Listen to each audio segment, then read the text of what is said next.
Hi folks, welcome to Radio FM 88. It's Dreaming the New Dream. I'm Jeffrey Shaw.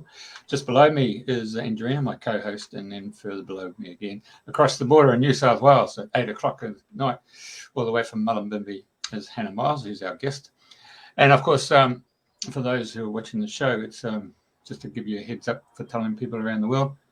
It's now 10 o'clock in the morning in the UK, where Andrena is, and at 10 o'clock over in New Zealand. So anyway, without further ado, we've got an interesting show tonight, and I think anybody who's been involved in health is going to jump on board with us. All right. Thank you. Take it away, Andrea. Oh, hi. Good morning, good afternoon, good evening, good day, and wherever you are in the world. And if you're listening to a replay, I would like to welcome the lovely Hannah Miles, who's very into health, wellness, children's health, children's education. Oh my gosh, she's got so many strings to her bow. And I met Hannah, I'm just trying to work out how long ago. It must have been maybe 10 years. I don't know, it was because I've been back here a couple of years. So probably about 8 years, something like that. It was to do a meditation and numerology workshop or evening. And I remember we were at your house and you brought out supper afterwards. And I saw the most beautiful array of fruit salad or fruits, nuts and everything healthy. And it was so beautiful. I thought, wow. And I remember you shared that you and your family are all vegan. You've got two beautiful boys. I'm not sure, how old are they now? 10 and 11. 10 and 11. So I remember you have two beautiful boys, and they're very in tune, and they're real bright and just a wonderful example of how you've brought them up on really good health, and you've looked after every step of the way. So I would like to hand it over to you, and for you to start where you started on your journey of life that's taken you into this amazing journey of health and wellness.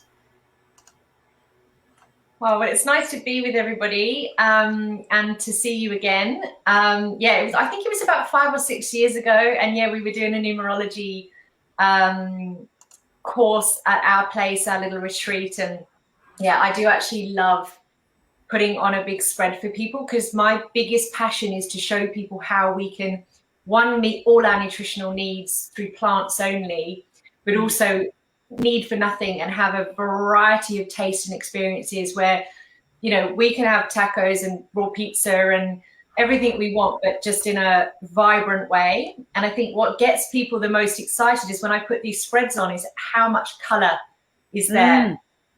And I think for me, what I do differently to a lot of nutritionists is I'm natural hygiene based, which is the science of nutrition and the body working on the natural body. So that comes with the thoughts and the ether and the energy of the body and the frequency. And so not only is it about plant food, it's about high frequency plant food. And actually that's the key, is food that is alive in enzymes, minerals. It's food that has a high frequency, fruits especially. And this helps us shed off the density of being here in this duality, and it helps us purge our bodies.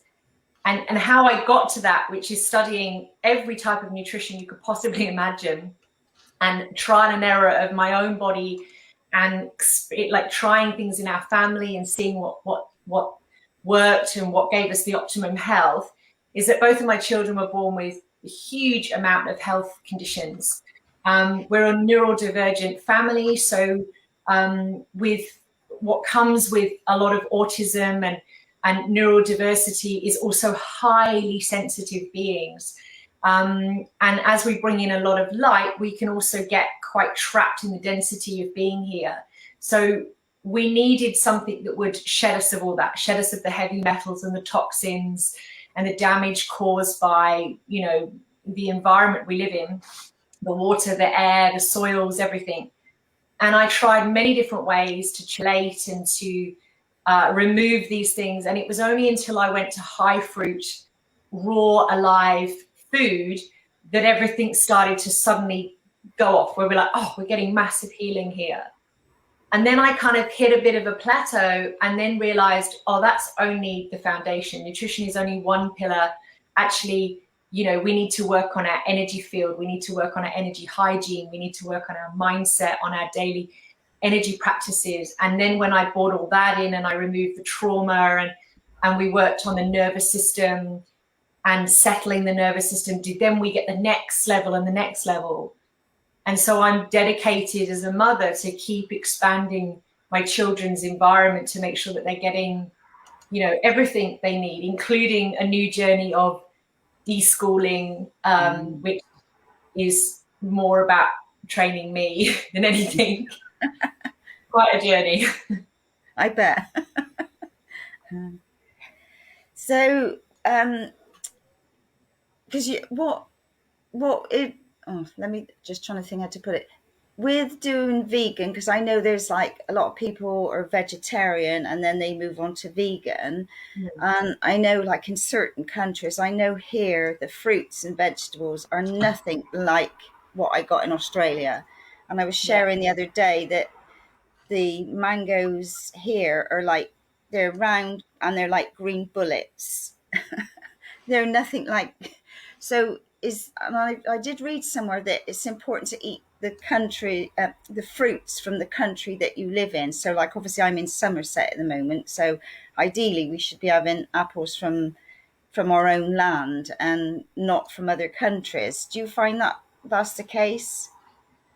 Yeah, I mean, that's to do with the enzymes and minerals from the soil. So it goes into the kind of, biodynamic theory, the Rudolf Steiner theory of, well, you know, if we're really in tune with ourselves and we're really in tune with the land that we live in, our seeds are going to give us everything that we need for our bodies and the fruits from our back garden. Well, that's in a really perfect world that we do not live in. You know, we're not in that environment. So we have to do the best that we've got. If you can't get high fruits and you can't get I've done 9 years of going back to England in the winters and staying raw. I know what it's like to get fruits in different countries. It's not always the best. So you do the best you can. If you think about food from a frequency point of view, we always want to go for whole food, which is in its whole state. We want, and I really mean in its whole state. And olive oil is not in its whole state. It's been processed. It's been removed from the essence of what the food is. So if you want to eat a whole food, it would be the olive versus the olive oil, or the avocado versus the avocado oil, or the corn versus the corn meal. You want to be eating the whole food. Then you want to be eating as much alive, raw food as you possibly can. If that's not possible, obviously above ground is going to be the highest electromagnetic field. So your fruits, your herbs, your greens above ground. Then you need to pair that like a yin and yang with the food from the ground. So your starches, your root vegetables, your carrots and things like that are in the ground that take on those beautiful minerals. If it's not possible to eat high fruit, then you're going to be eating high vegetable. But your content needs to be high, alive food. If you do steam food or lightly cook it, keep it light. You know, keep it oil-free, salt-free, and light, because you want to get the enzymes, you want to get the energy. As you know, we are energy beings. We are light beings, and when we put dense things into our body, we have to transmute that. We have to work hard to get rid of that. And we are up against it in our environment. We're up against it with the air and the soils, and our food is not what it should be. And those of us that are lucky enough to have our veggie patch and grow our own, brilliant. But not everyone's able to do that. Not everyone can afford that either. To buy organic is ridiculous. It costs so much money. So we do our best. We buy the vegetables we can get. We treat them the best we can. We lightly steam them. We eat them raw. We eat them in their whole food state. We do what we can. And then we go down the cycle. We can activate our seeds and nuts. We can have alkaline grains. We can eat sprouted, germinated legumes and seeds. We can do our best down that line. It's not about perfect. It's about doing the best with whatever we can do and teaming up as well with the vibration. Like if you're eating a green salad that's perfect, but you're unhappy and you're in a, you're in a really negative environment with a negative relationship, I mean, that green salad's not going to touch the sides. If you're eating a cooked food that maybe is not as vibrant as a green salad, but you're eating it with beautiful people and your soul's happy and you're in a good vibration, then that's going to nourish you. Nourishment comes from way beyond just food. It's a whole holistic approach. Right, I saw we had it flashed up about juicing. How much nutrients do we lose? So what would you say for people that are juicing? Because like there's so many people can add like quite a lot of things, and sometimes I think too much. You only need a few things rather than overloading with strawberries, blackberries, blueberries, and all of that. So, what advice would you give on juicing? Yeah, mono eating is very good when we're trying to settle the digestion. So if we've got a lot of inflammation and our digestion has switched off through vagus nerve damage, through overstimulation of the nervous system, through toxic buildup, through stress, environmental factors, all these things play a part, then our digestion is not going to be great. We need to take the pressure off the digestion by allowing it to settle. So mono eating is great. Just one or two foods for a couple of days can really switch the nervous system down. Juicing does that as well. The good thing about juicing and why it's so good for autism, for autistic kids that can be a little deficient and have a lot of gut problems, kids that might have EDS, kids that might have dysbiosis, their body cannot assimilate nutrients as well as it needs to. So juice is great because it's like a pack of like instant minerals and vitamins to the body without the body having to digest a lot, right? So it takes the energy off. How I like to use an analogy, if I can, it's a simple way of looking at it. If you're a worker on a conveyor belt and your job is to pack the boxes, and these boxes come quite steadily and you just start moving them one side or the other and you're quite okay at doing that, suddenly the boxes start speeding up and you just can't sort them. So you throw them behind you and just keep throwing them, but they keep coming. So you just keep throwing them. And then one day you're like, oh my God, I'm never going to get to this storage box here. And then of course, everything just piles up. Well, this is what it's like in the body when we don't detoxify and we keep having things put in. And what you need to do is stop the conveyor belt. You need to slow everything down so you've got time for your body to kick in and do what it needs to do. The body will always heal itself. It never attacks itself. It's only just swimming in toxicity. Once you remove that toxicity, it will do everything it needs to. It will heal itself. And juicing, water fasting, mono eating, great way of resetting. I will say, don't take it too far. Have a balance. Think of it like a roller coaster. Maintenance of nourishment, hyper-nourishing, lots of greens, lots of fruits, lots of vegetables. And then a couple of days of juicing or fasting. And then hyper-nourish again. And then a little bit of cleansing. And then a hyper-nourish again. Might be a spring cleanse you do. It might be a little, it might be a day a week that you do a water fast. Might be a day a week you do juicing. And the rest of the time you're hyper-nourishing. Lots of greens.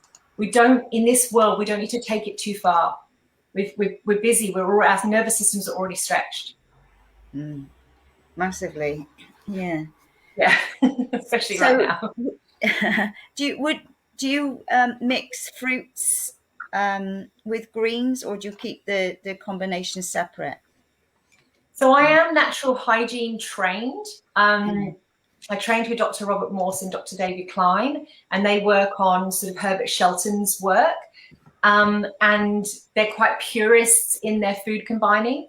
And I definitely think food combining is essential because even if you're not ready to take out certain foods, if you combine the foods that you're eating well, you're going to get better digestion. If you take water away from food and only have water separately from food, you're going to get better digestion. If you eat mono food, say the food that you love is steak and potatoes, but you just eat steak and potato and you don't then have fancy sauces and all different things, your digestion is going to improve. So what's important is to make sure that you do food combine as much as you can.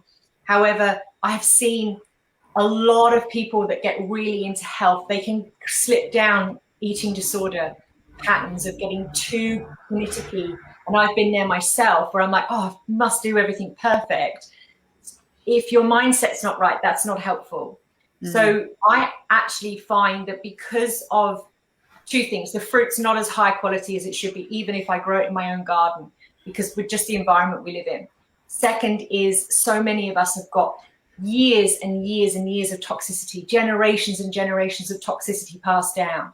It's big. A child is born with 280 chemicals in the umbilical cord and about 220 particles, nanoparticles of plastic.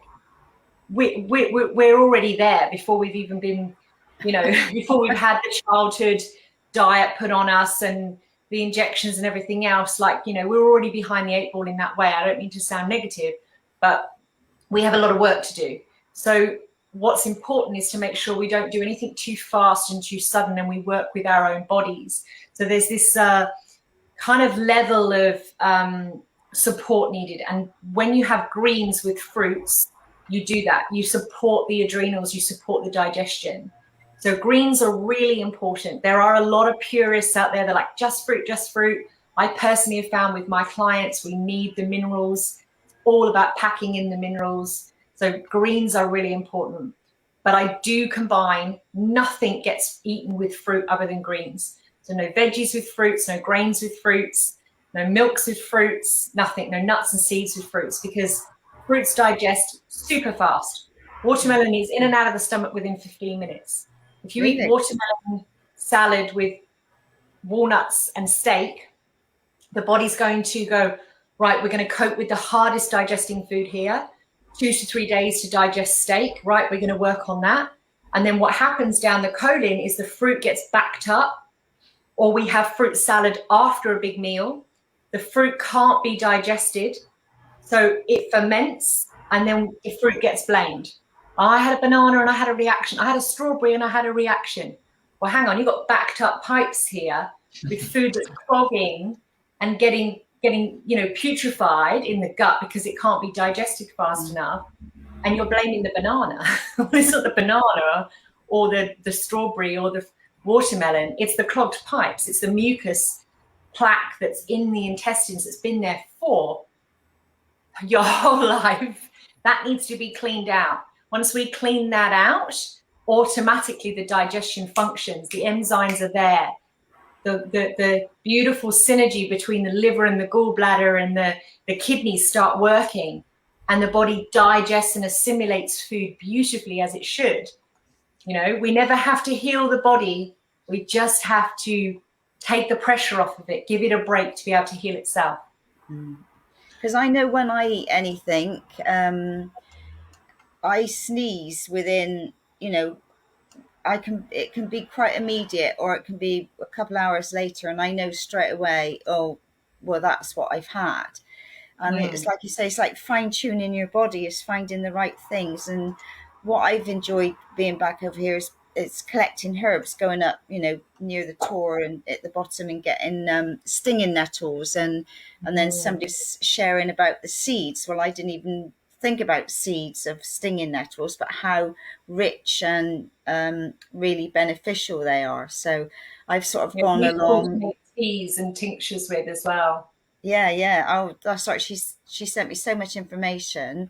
Stinging nettles are really good as a natural antihistamine. So if you're sneezing, that's your mast cell activation. So that's your body kind of going, hang on a minute, we're a bit full. And again, we don't blame the last thing that goes in. We look at the, so it's a bit like looking at a tree and saying, well, hang on, this leaf isn't very good. Or we don't just spray that one leaf. We look at, okay, what's the soil like? Where's the environment? Are they getting enough sun and water? What's the positioning like? Are the roots able to spread enough? What's around that tree causing a problem? It's always the bigger picture. So if the body needs a little bit of cleansing, the organs or glands might need a little bit of supports from herbs, from more greens. Once that's been addressed, then the pot's not so full. I mean, this is what I do with working with autistic children. I make sure that their pot is empty, because if their pot's too full, then all of their beautiful gifts can't shine through. They're constantly in a state of reacting, like they're reacting to everything, and everything's heightened. Remember I said that we're very sensitive people. I'm autistic myself. I live through it. It's like highly sensitive person all the time. The smells, the sounds, everything. So if my pot's full because I'm not eating well, because I'm not sleeping well, I'm not moving well, all of the things, everything's going to be more heightened. If I can lower my pot, if I can lower my kid's pot, making sure that my environment free from Wi-Fi, my environment's free from mold, my food is clean and simple, no salt, oil, sugars, stimulants of any sort, so my body's able to cleanse, my organs are functioning, my environment is not too stimulating, I'm not, you know, I don't know, on social media too much, all the different things that sort of push your nervous system over the edge, then I can cope with life, I can thrive. And then my gifts or my children's gifts come through. And instead of it being something that it's challenging, it's like, oh yeah, it's pretty cool. Hey, can I just ask you a really dumb question? Can you take the shortcut? Can you take the shortcut and go and see a colonic specialist? And unfortunately, this is the thing that nobody ever wants to hear. There's no shortcut in cellular detoxification. I wish there was, and if I found it by now, I would have told everyone. There are things that can speed things up, and colonics are great. Colonics and enemas at home can definitely help pull things out. Black oxygen organic is really good at pulling stuff out of the bowel as well. Zeolite's good at pulling things out. Celery juice, these are great things to break down that biofilm and the mucus plaque in the bowel to allow it to come out. But you know, this is another analogy that I like to use. You have a food dispenser under the sink and it's starting to back up. There's no amount of green juice or salad you can put on top of it that's going to fix the backup. You have to take it out, empty the pipes, clean it all out, put it back together again. Then the green juice is going to go through well. So there's no quick fix, but colonics are definitely great at getting like a mass amount out of the body faster.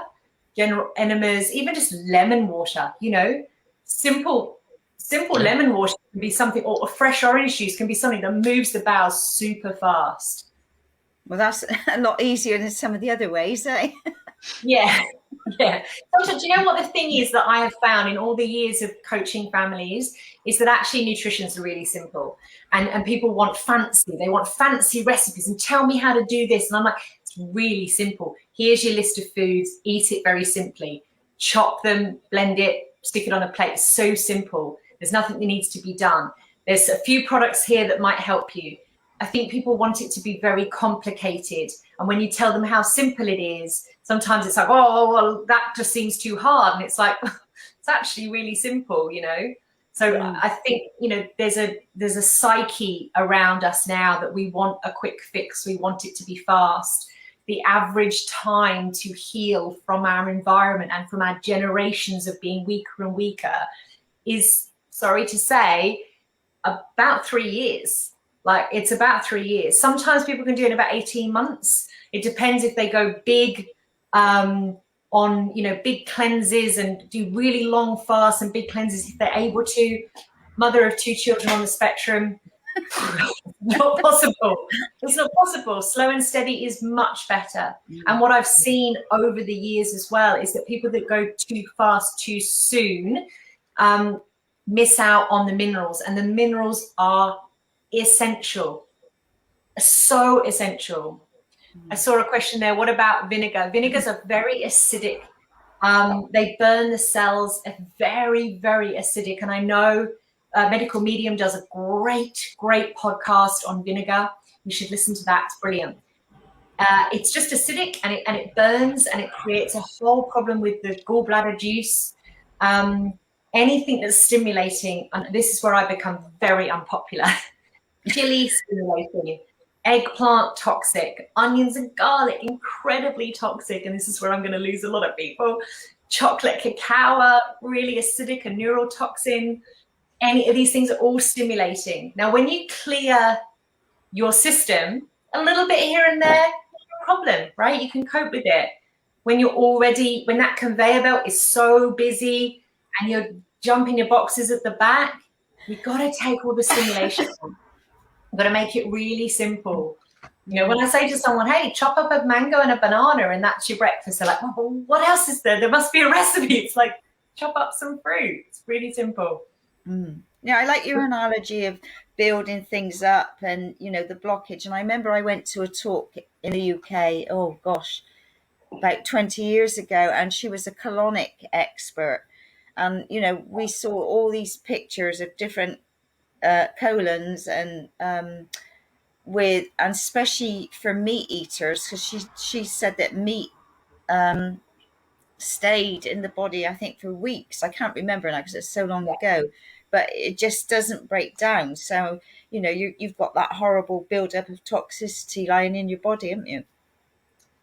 Yeah, it's not a popular subject because, you know, I've really moved away from sort of the whole veganism thing, because really for me it's about frequency of food. Because, you know, you could get incredibly unhealthy vegans that eat highly processed toxic food. So for me, it's about frequency of food, aliveness of food, and enzymes and minerals. That's more where I sit. In regards to meat, the way I see it is that, you know, this is the biggest question we get asked, you know, where do you get your protein from? And I teach a lot of kids, so I break it down as simple as possible. If I was to ask you to build a house and I was to give you all the raw materials, or I was to give you a house and ask you to destroy the house to get the material to buy your new, to build your new house, destroying that house, breaking it apart, breaking it all down to then build a new house would be incredibly exhausting on you as a physical person. It's the same thing. When we eat protein that's already been made by that cow's body to become a protein strand, our body has to break that protein strand down to make it into amino acids that's bioavailable for our body. So instead, we eat the plant. All plants, except for like lychees, have amino acids in them. The amino acids are the building block for our clever body to be able to build protein strands that are bioavailable and are unique for our body. So if we're taking that plant is the innate intelligence of that plant. It's sucked up all the sodium and magnesium from the plant, from the soil. It's sucked up the iron from the soil. It's sucked up everything. And that plant has got essential oils that have a pack of information. Its electromagnetic field has got information for our cells. We eat that food, that information gets transmuted by our cells and our energy, and it gets broken down to become protein strands for our individual body. When we're eating someone else's protein that's gone through a cycle for their body, it automatically puts a lot of pressure on our body. It puts a lot of pressure on our digestion, on our adrenals, on our liver. And then, not only because our bodies aren't designed to digest this meat and dairy from another animal, it sits in our system for, oh yeah, like you say, a long, long time. Yeah. When we eat plants that we can then get the information from that work for us. But saying that, everybody's at a different stage, and I never get anyone to go faster than they need to go. You're better to increase your fruits and vegetables and have your protein from animals for a while until you're ready to let go of that and move in more fruits and vegetables. Staging is so important. You need to think about hyper nourishment. Is your food alive?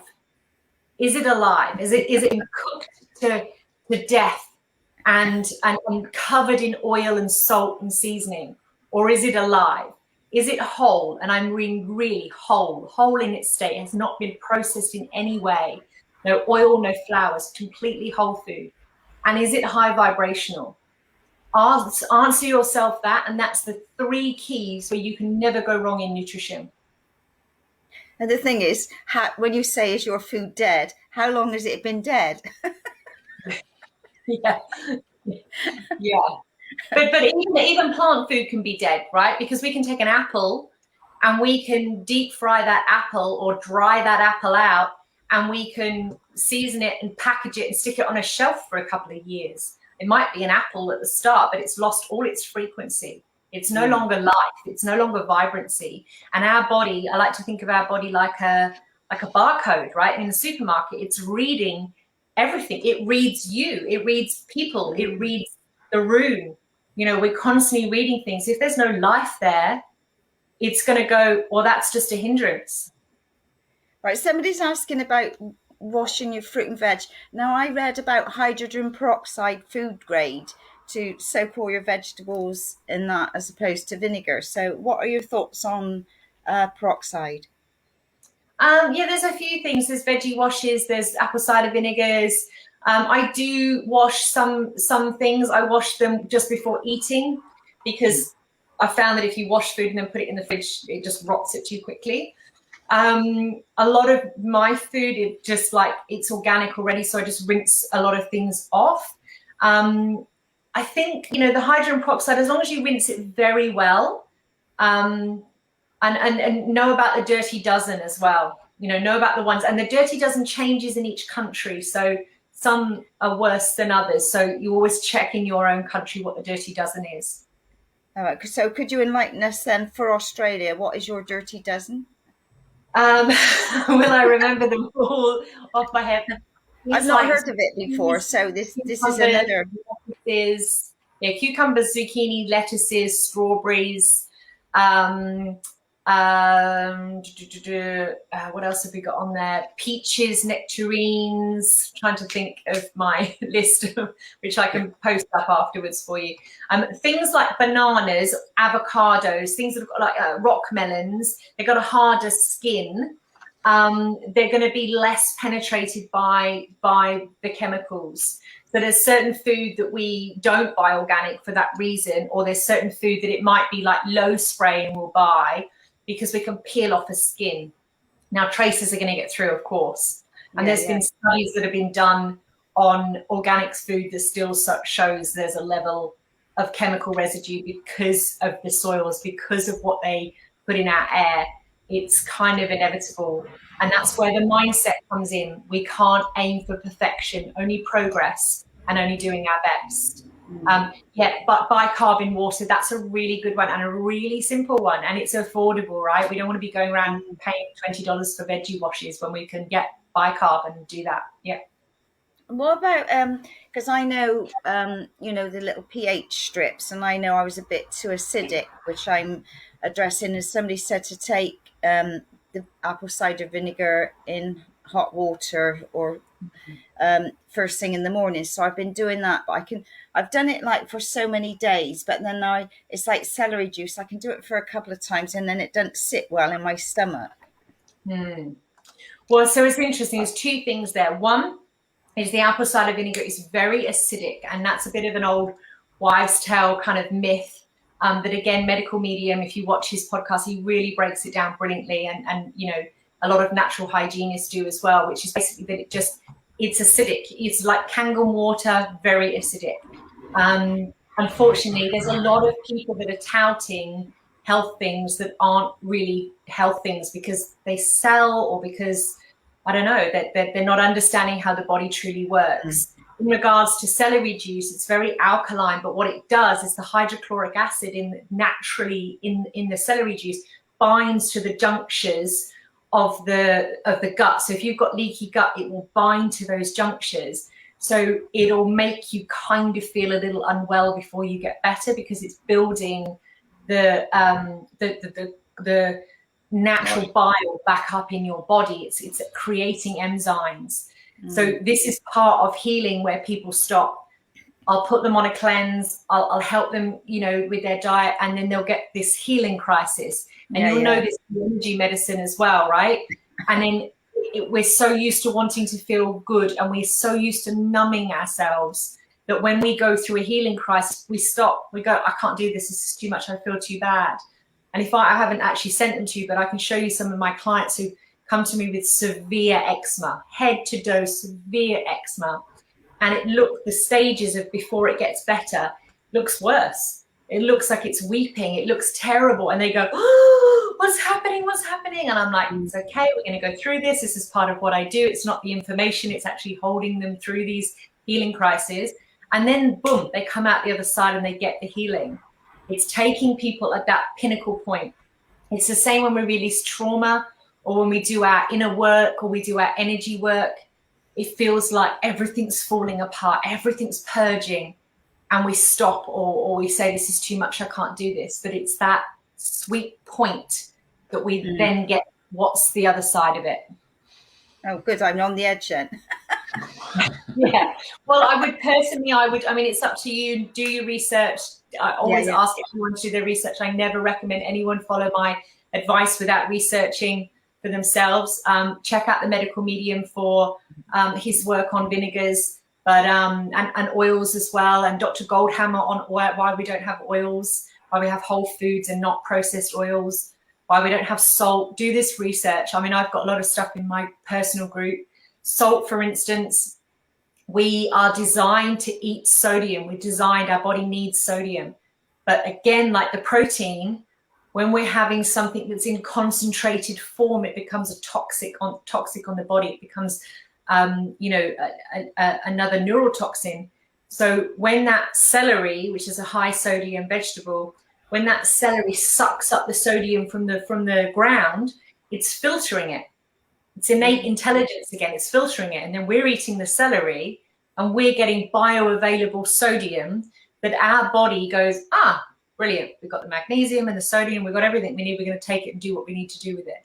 When we've got a concentrated form of sugar, concentrated form of salt, concentrated form of a fat without the fiber of the whole food avocado or coconut or olive or nut or seed, our body has to work super hard to dilute that and make it bioavailable. So we want to eat the whole food, the original source of it. Again, if you look at vinegar, it's been highly processed and it's incredibly acidic. When you look and research about acidic and alkaline food, you need to look at the ash residue. It's not about is it acidic or not, because a lemon is acidic, but when it gets into the stomach, it becomes an alkaline ash, which is incredibly detoxifying because it's astringent, so it will break down that biofilm and pull things out of the body. Very different to it. So you would be better to wake up in the morning and have lemon water, a little bit of celery juice if you can cope with it. If you can't cope with it, have some cucumber juice or some green juice, a couple of herbal teas, and then you're hydrating the body. We start with the most hydrating foods at the beginning of the day. We want to hydrate ourselves after sleep. We have the fruits, the waters in the middle of the beginning of the day, and then we go into the more denser foods in the evening. So if you don't want to be fully raw, you have your denser foods in the evening, optimal food combining. Somebody said to get Celtic salt. It's got all the minerals in. That's the best one to get. Your thoughts on all salt? I'm afraid to say all salts, and it's challenging. It's challenging when we hear something that's against the grain. It is challenging. Yes, they have minerals, but they're very concentrated minerals that might not be right for our body, that have not been filtered through our body. So yes, Himalayan salt has 88 minerals. It's not how our body works. We don't have that concentrated. Now, people always bring up, well, what about the elephants that travel across to get the salt? They're getting a concentrated form because they're not getting enough from their plants. We're able to get enough from our plants, which is why we have a variety of plants as well. Now, a lot of people also say with salt, because I've heard it all, right? I've been around the world. They say, what about my adrenals? My adrenals are flat without it. I have to have it. I get so tired without salt. Well, it's a stimulant. It's literally like putting your foot on the pedal of a car constantly. Cacao, coffee, salt, sugar, highly stimulating for the brain. It absolutely trashes the adrenals. And then what happens is when you don't have salt, you actually see how trashed your adrenals are, how stretched your nervous system is. And then, of course, you crash, and then you have your coffee again or your salt and sugar, and you say, see, much better now. Look, I needed it. I needed my meat. I needed my stimulation from my meat. I needed my stimulation from my salt or sugar. But what you need to look at, again, we're not looking at the leaf, we're looking at the foundation. Well, why are my adrenals so crashed that if I don't have my general toxicity every single day, what happens to me? You then use herbs. essential oil, cleansing, bioresonance machines, energy medicine to build up your adrenals again. You make sure that your body's got enough healthy glucose from fruits. That's the energy in the mitochondria. That's where you get your energy from in your cells. So that you're not in that boom bust of, you know, oh my God, if I don't have my coffee, I feel like this, and then I don't have my coffee, and then I like, whew, it's too much for the nervous system. Mm-hmm. Hey, I just want to take the subject when you say you eating dead food or alive food. In the indigenous people from North America, I mean, they always ask for permission either from the animal or from a tree or something if they're going to make a wig, teepee or whatever. Are you, in the sense of when you pluck your fruit or vegetables, do you actually go and little ask them to give up their life, I suppose, or do a little prayer or blessing or something before you pull them out of the ground or whatever, or take them off the tree? That's a great question. I'm certainly not of the of the school of thought that we're murdering plants when we pick plants. I think that takes it to the extreme. Although I have seen studies that were so fascinating. They had a big tunnel divided into 3 with all the same plants in each three divisional parts of the tunnel, and they sent a guy with a white coat in and glasses, and he trashed the first part of the tunnel. They're all divided away, you can't see in between each section, and he absolutely massacred all the plants. And then they had them all on forgive me for not knowing what it would be called, like a machine to the frequency of the plant, right, of the sensing on the plant, and they like registered it all, and the plants were obviously like erratic and in distress. And then they put a different man with the same coat and glasses and put him into the next section, and the plants automatically all sort of shriveled up and shrieked out because they had communicated between them. And there's also studies about how trees communicate between them. However, there's a synergy of life that, you know, we're picking a plant that's designed for our bodies to eat. And yes, I honor the plant. I don't honor it as in if it's like a real living creature, but I do honor, like I have a mandarin tree that is abundant. I mean, it's ridiculous, more orange than green. And I literally, I'm like, oh, I love you so much. And I really appreciate, and with gratitude, this tree feeds my family. Or my veggie patch, like I'm so proud of myself for keeping plants alive because I've got a black finger. But so I do, and I honor everything that I eat. And I also done a lot of work around intention and blessing of food and how we can communicate with our food. There's even simple, you know, Dr. Emoto's work around the resonance of water. Well, there's studies that have taken it further. Not only do you put the vibration into the water, but you can put intention onto that water. This is why we talk about high frequency food. The food in fruits and the frequency in fruits and vegetables is high frequency, high electromagnetic field, because it has water in it, because it's still got the water in it. If you're baking it in the oven for 4 hours and you're deep frying it, you're taking all the hydration out. We need hydration. That's why it's alive, because it's got water, it's got minerals, it's got frequency. So yes, talking to your plants can make them grow. Appreciation. You can get into a state of honoring the food you're just about to make, enjoying making it, having with people you love, eating it mindfully. You're going to get a lot more nutrients than just inhaling it really quickly, stressed and thinking about other things, not chewing properly. We need the saliva to start breaking down the enzymes to actually register with our cells what's coming in and how we're going to digest it, and to prepare the juices in the stomach for digestion.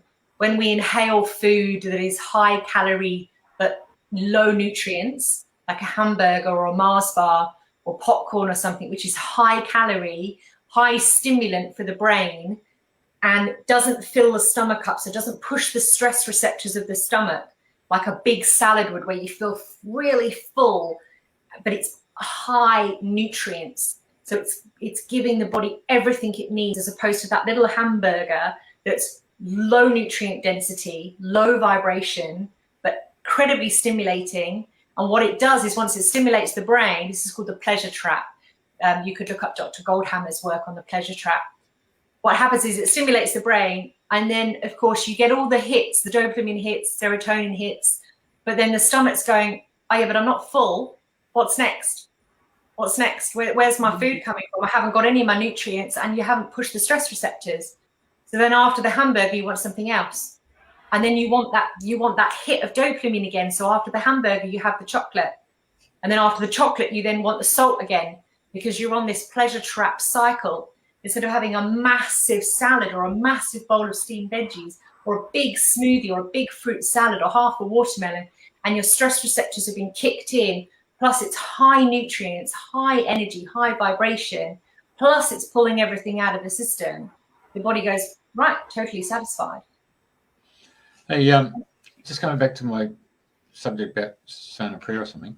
Hey, back in the 60s, there was an experiment taking place, and they sent it all across America, and they got 3 aspects to the experiment. One was seeds they're all in dirt. The first one was they couldn't say anything. That was the control experiment. The next one was to say, you're not going to amount to anything, you know. And the other one was, I love you, you're going to do really well, and so forth. And when they brought in all the experiments, the ones that were told they weren't going to account to anything, there was 1 or 2 that were at the height of the ones that were told they're going to be wonderful. And they all came from grandmothers. Yeah. And the scenario when they got to the grandmothers said, now, did you follow our instructions? Yeah. Now, come on. What did you do with the ones that you said they weren't going to amount to anything? Oh, you know, but I would say to them, look, I know I'm not supposed to say this, but I love you anyway. Yeah. So it showed you how positive it is. Now, I just want to take it a bit further. Our intention is so important. Our intention behind our food is so important. Yeah. Our intention behind our energy, the way we talk to ourselves, the way we act on each day, which is why we never aim for perfection in nutrition, because if we can, then great. Hats off to everybody. But if not, then we don't want to beat ourselves up. We don't want that pressure of going, oh my God, I said I was going to do. No, like when I guide someone through a juice cleanse, I never put a date on it. They're like, I want to do 7 days. No. We're going to do a day, and then we're going to see. And then we're going to do another day, and then we're going to see. Because as soon as you put that demand on yourself to reach 7 days or 14 days, you then set yourself up for, well, if you don't do that, you've automatically made yourself wrong. So if you set yourself an intention of, well, something I do is crowding out. We're not going to take anything out of your diet. We're not going to change your diet at all. But what we're going to do is we're going to aim to food combine as best as we can. And then we're going to aim to crowd out. So if you want your coffee, have a big bowl of fruit first and see if you still want your coffee. You want your chocolate at the end of the day, have a couple of dates first, then see if you want your chocolate. You know what I mean? Like you crowd out with healthy food so you don't have the space for the other food, but you never tell yourself not to have the other food, because then you're putting such a pressure on yourself, and we have enough pressure in our world as it is. Don't we just? Hey, Yeah. I went to years ago to Brazil to see John of God and how he operated, and one particular morning there, I watched this group that came in from America, and they had a Brazilian guide, and their job was to prepare lunch, and it was going to be a vegetable salad. And I was quite gobsmacked because they got all the vegetables, and they put in a huge big pile, and then they got gathered around and they held hands, and then they did this blessing. And then once they'd done the blessing, then they set about peeling it all and getting into the big pots. And they put in the pots, then the Brazilians took over and they did this almighty prayer in Portuguese and Spanish and English. Anyway, so when it came time for the lunch, and I'm thinking to myself, I'll get my little bowl, and I felt like Oliver Twist, I'm going to go back for more. And I have to tell you, it was the most wholesome, filling soup that I've ever had in my life. And I mean, I probably had 20 bloody dessert spoons, and I finished the bowl, and I was absolutely full of just so much, I'm going to say love. It's the best word I'm going to say. It was absolutely amazing. A bowl full of vibration. Yeah, exactly right. Yeah. And you can totally do that with everything you eat.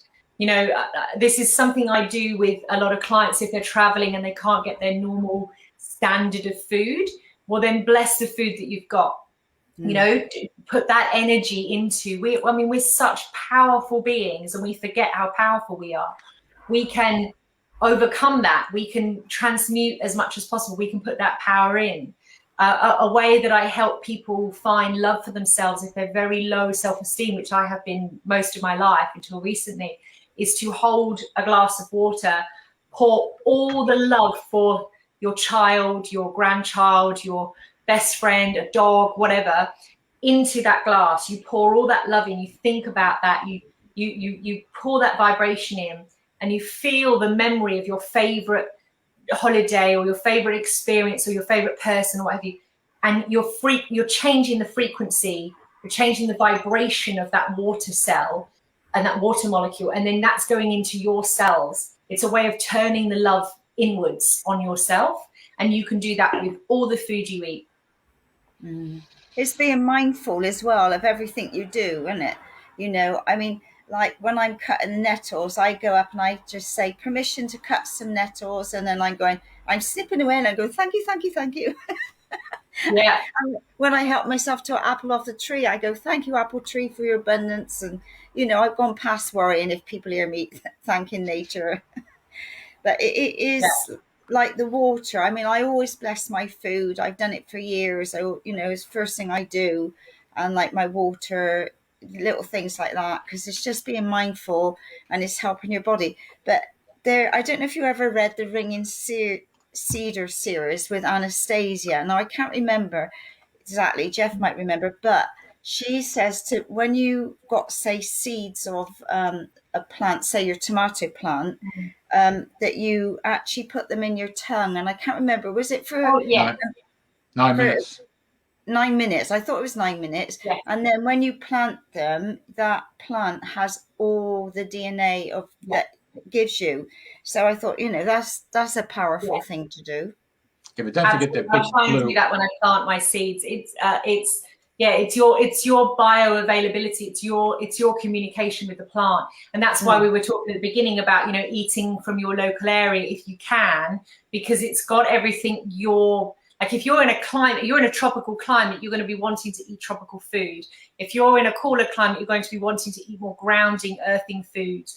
It does change, and eating to the seasons. Like we stayed predominantly high raw in winter, but it's never sort of totally rigid, right? If we want to have a beautiful soup, it's always oil and salt free, but we'll make a beautiful soup, or we'll make roast vegetables without oil.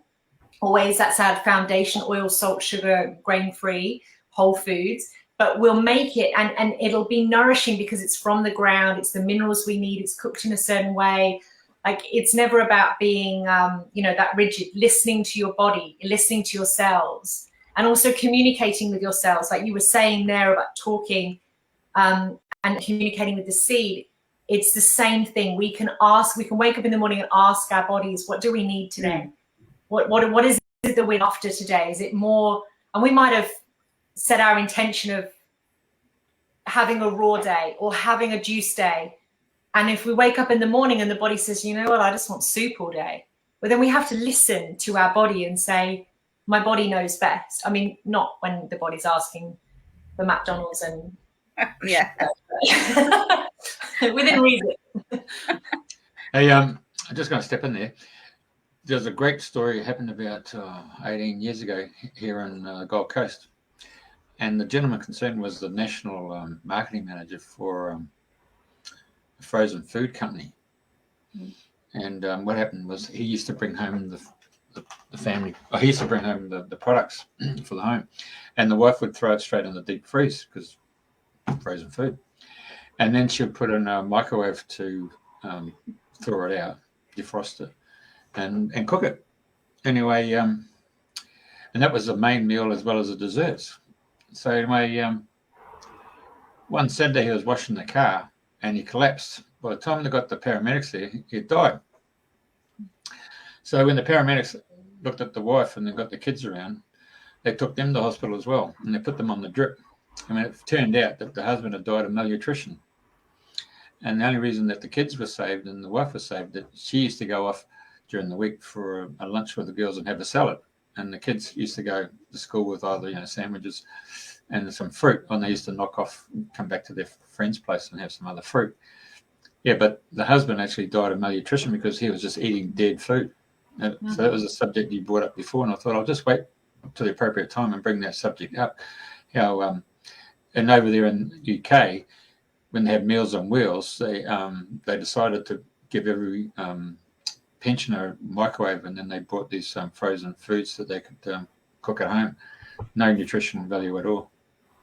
Yeah, absolutely. I can totally believe that. The amount of clients over the years that they're like, but I do all these things, I eat all these things, and they're malnutrition. They've got huge deficiencies.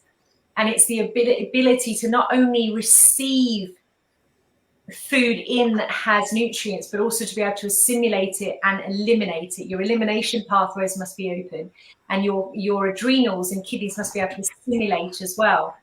So if we're having food that's void of nutrients and we have natural deficiencies and the ability, an inability to assimilate, we're screwed.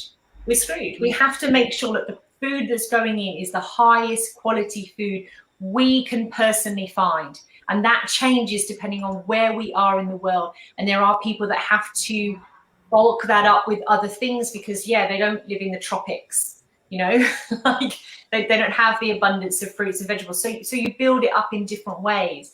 But you're like, the biggest thing is like, is this high mineral? Is this giving me like my bang for my buck? Am I getting as much nutrients when I eat this food? I call it hyper-nourishing. Am I hyper-nourishing my body, or is it dead and void of? And I don't mean cereal that's been fortified. That is not nutrition. That is not nutrition. That is chemistry. That is a toxic synthetic supplementation, which is big pharma. And that is not nutrition.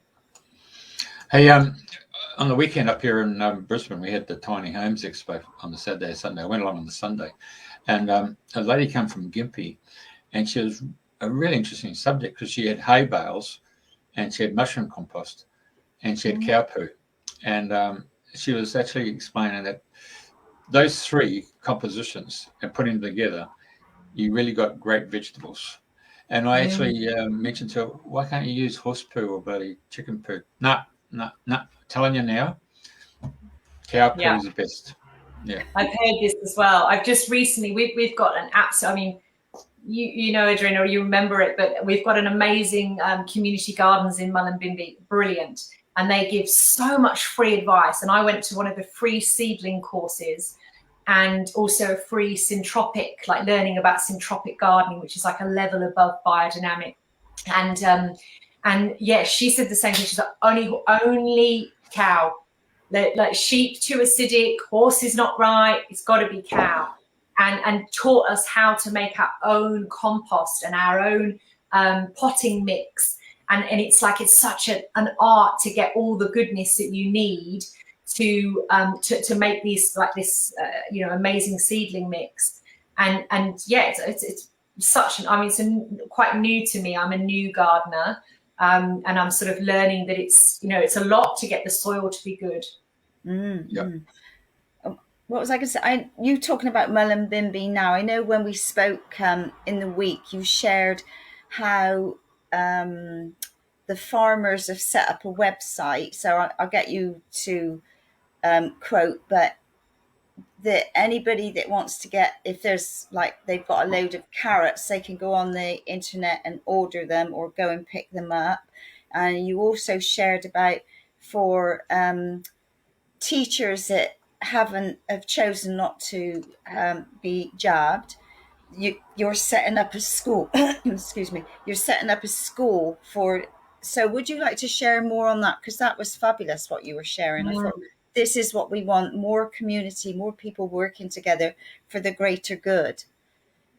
Yeah, I'd love to, because it's my passion at the moment. One of my passions is unplugging people from the matrix, and it starts with food and energy awareness, because that's like the thing that trickles everything out, but it's not always done like that. Yes, I'm in Mullumbimby, Helen.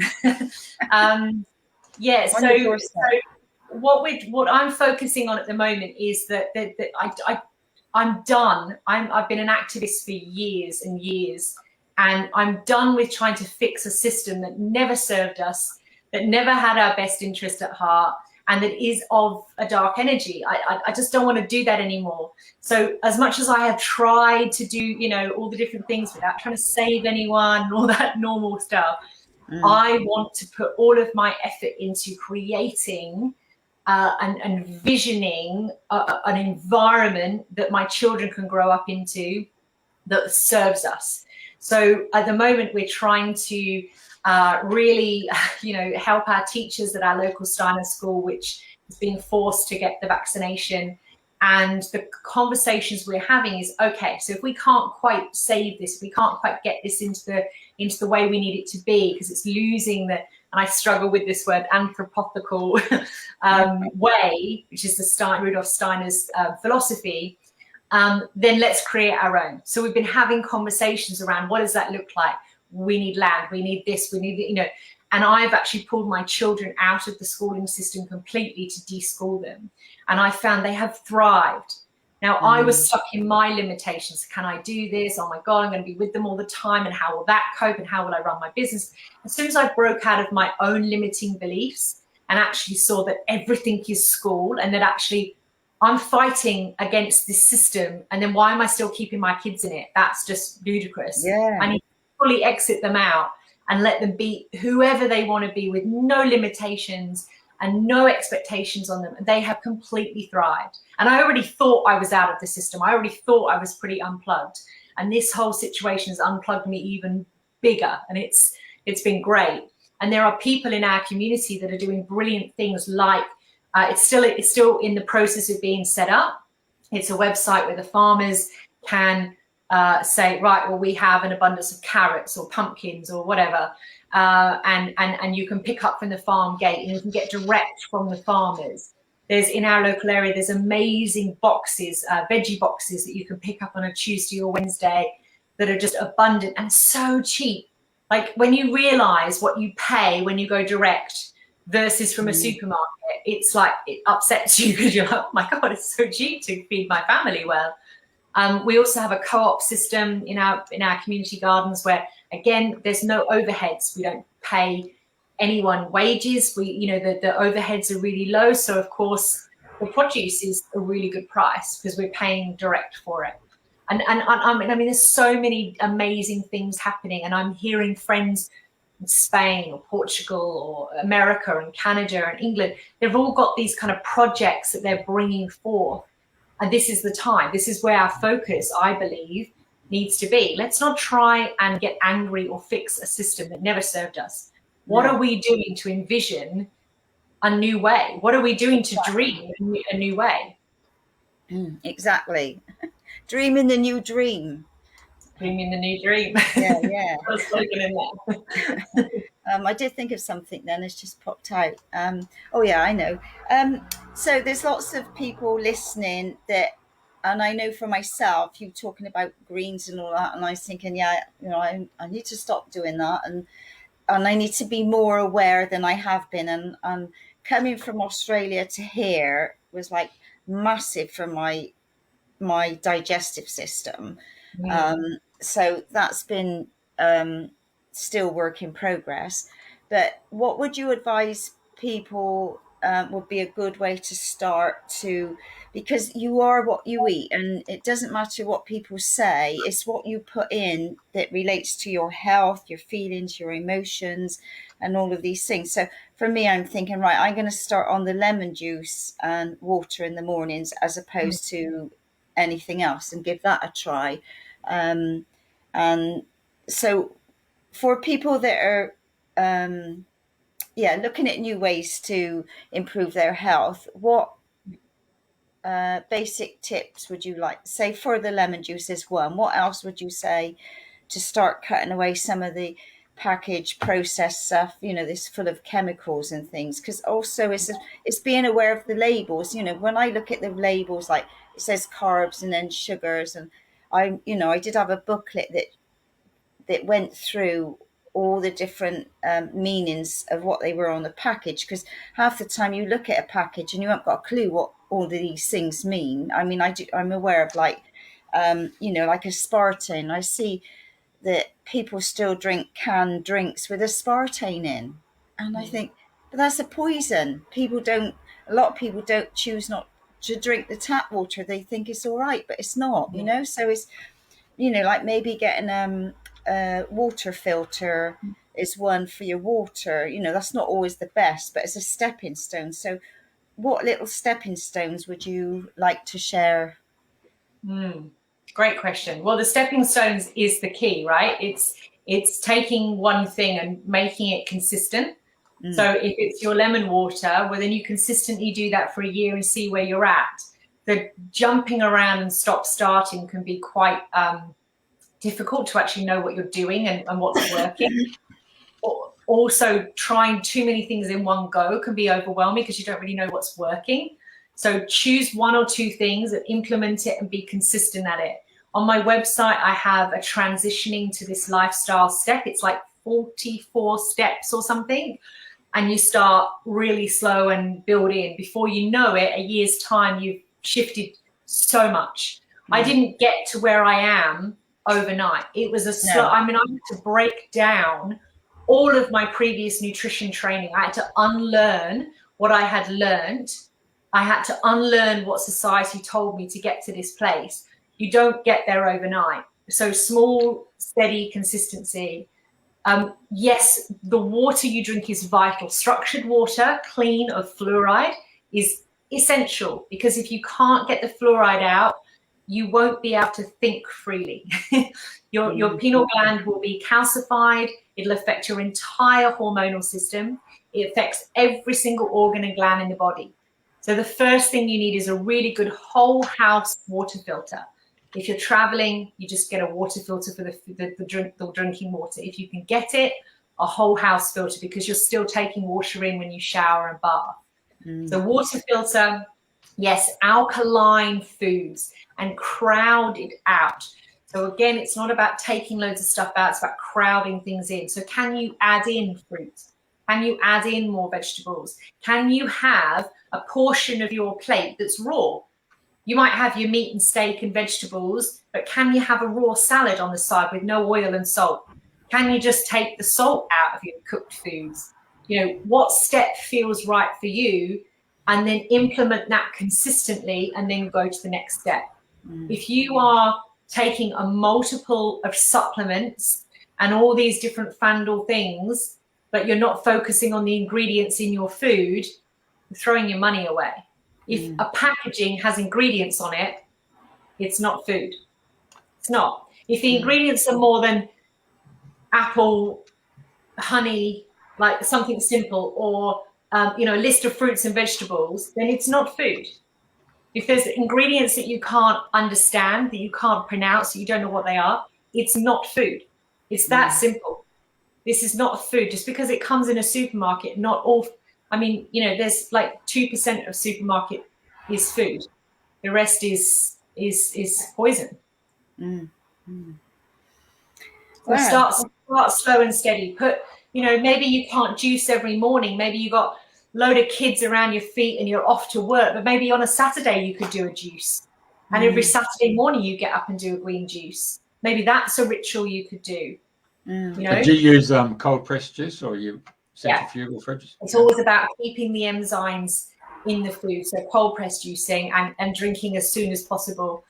Same thing with smoothie. I use a Vitamix smoothie. I use an Angel juicer.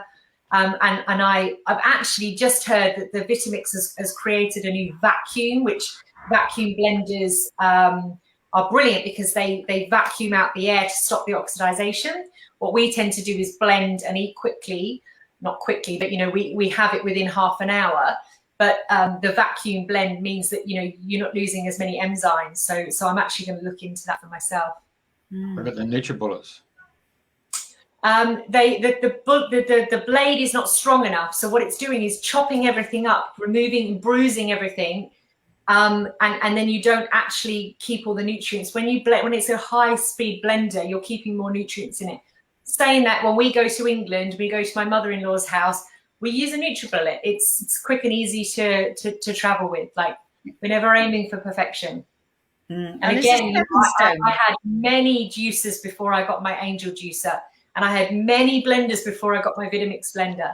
Everything is a step. You do the best you can. But you call it Angel juicer? Angel, yeah. Champions as well. Hey?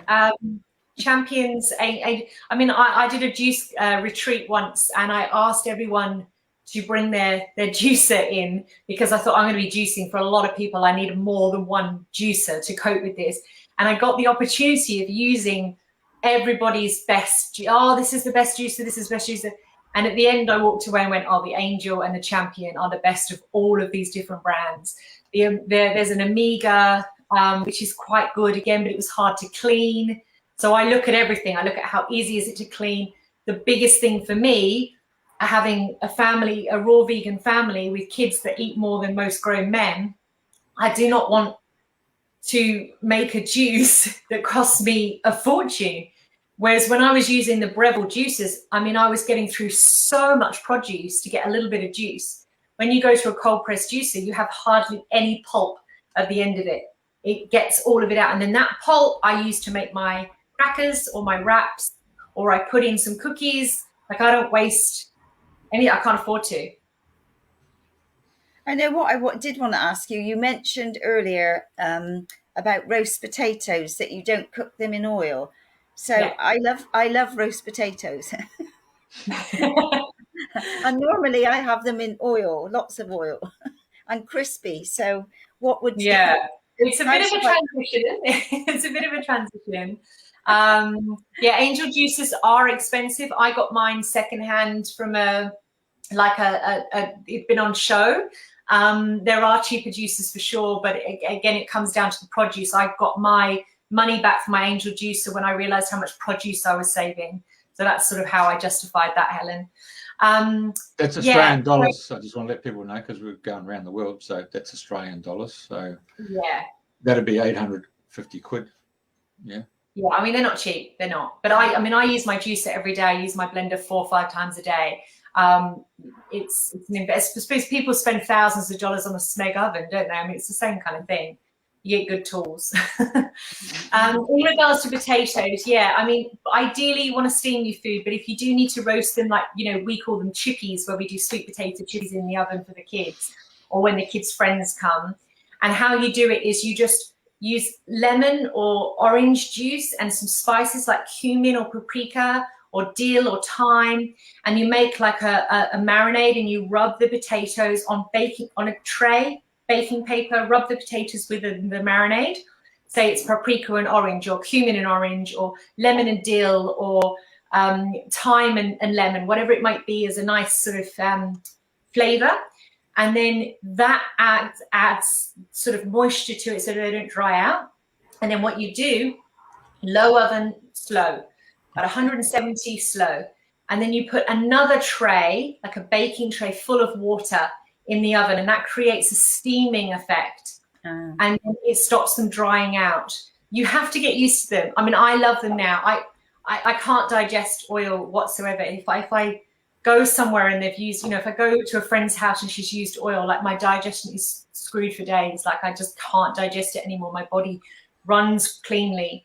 But you do have to get used to it, because they're not crispy fried, you know, they're different. Yeah. On my Instagram and my group, I have lots of different oil-free recipes. If you're making a curry, let's say, and you'd put, or a curry or a soup or a casserole or anything like that, and you normally put oil and celery and garlic and onions and all different things like that, you just replace it with water. So you saute carrots and celery in water until they get soft, and then you would put all of your other ingredients in. Or you can make like, you can saute celery, carrots and coriander roots in some water, and then you can add in some pureed pumpkin and then a can of coconut milk and make like a beautiful curry mixture. There's ways of cooking oil-free. There's a chef called Chef CJ, She does amazing recipes. They're not raw, but amazing oil-free recipes. Oil, salt, and sugar-free. So it's SOS, salt, oil, sugar-free, SOS cooking. And she has, I mean, she's great. She gives away a lot. She's always got recipes. She does free things. Dr. Goldhammer does SOS-free recipes as well. Mastering Diabetes is SOS-free. They are brilliant, Mastering Diabetes. Really good for all different spectrum, you know, like the ones that want to be raw and high fruit versus the ones that just want to eat better plant food, like they're the whole range. What about people with osteo and things like that, where they take hemp oil for their bones? Well, CBD oil is different. If it's concentrated CBD oil, it's different to having, and if you speak to a proper CBD oil practitioner, they will tell you the difference between a hemp oil and a CBD oil. All oils. So it's a little bit like, oh, what about Himalayan salt? Or what about this? Like all oils, the hemp, the sesame, pig eaten argan oil, whatever it is. It's the sesame oil, it's the avocado oil, whatever fad is coming out at the time. It's a process. I've seen how they make olive oil. They crush it, they let the oil come out, it becomes rancid as soon as it hits the oxygen. I used to sell olive oil. I was an olive oil connoisseur. I used to taste olive oil like you would taste a wine. I used to sell it, to sell the best olive oil in the world. Like, you know, when you're in marketing, you can sell anything, right? You believe it. Yeah, of course. Oh, I think we need to round it up, because I could talk to, like, health is the most topical subject that we all need to be much more aware of, and our digestion and what we're putting in our bodies, especially now, you know, with all the different things. And, you know, I know a lot of people have put things into their body that they wish they hadn't. So it's like learning how to detox and find the balance. So you've been an absolute gem. So I've really enjoyed learning more about my health and wellness. So well, just to finish on that note, that everyone needs to be detoxifying right now with the world that we live in. Choices that we make or not, if we're around different people or not, everybody needs to have a level of awareness of what they put in their body and make sure they're taking out. So with natural hygiene, it's not just what you put in, it's what you take out and how you take it out. And yeah, you know, I've studied Vedic and Chinese herbs and medicine and nutrition, and I found this natural hygiene to be the most efficient for our body. And when we actually give our body this high minerals, high nutrients, we can achieve great things. Brilliant. Have you written a cookbook? I have a recipe book. Yeah, I do. It's got 90 recipes that are SOS free and grain free and food combined. Lots of sort of party food and different things as well. Because, you know, when people for years kept saying, have you got recipes? I'm like, I just chop up fruit or I make a smoothie. It's really simple. And I thought, people really want a recipe book. Okay, I'll make some fancy food. Yeah. Well, thank you so much for taking the time to come and enlighten us even more. It's been an absolute pleasure. And I have to look on your website for more information and get some more healthy recipes going. Yeah, I have a support group and yeah, Instagram. At the moment, I'm currently banned from Facebook. So if anybody reaches out, I can't comment yet, but I can comment on Messenger and on Instagram, and I have a Telegram thread as well. But if someone goes into my group and writes something, I'm so sorry, I can't respond right now. What about email? Yep, you can email me for sure. Okay. All right. Well, thank you so much for taking your time, and wishing you all the best on your journey. And it's lovely seeing you again. Thank you so much for your time as well. It's a pleasure. Just stay in the show while I just Sure. move back to normal programming. Okay, so fantastic. Thank you very much, folks. 8:20 in Queensland, 9:20 here in New South Wales and Victoria. And what's it now? 20 past 12, and just gone past midday for you in the UK there, Andrena. No, 11, isn't it? No. 11. Yeah, so Very good. it's about 20 past 11. Yeah, 11:20 precisely. All right. So you're going down High Street today in Glastonbury, and Oh, I'm sure, yes. okay. All right. Okay. Just stand by. Got a thanks there. Okay. Stand by.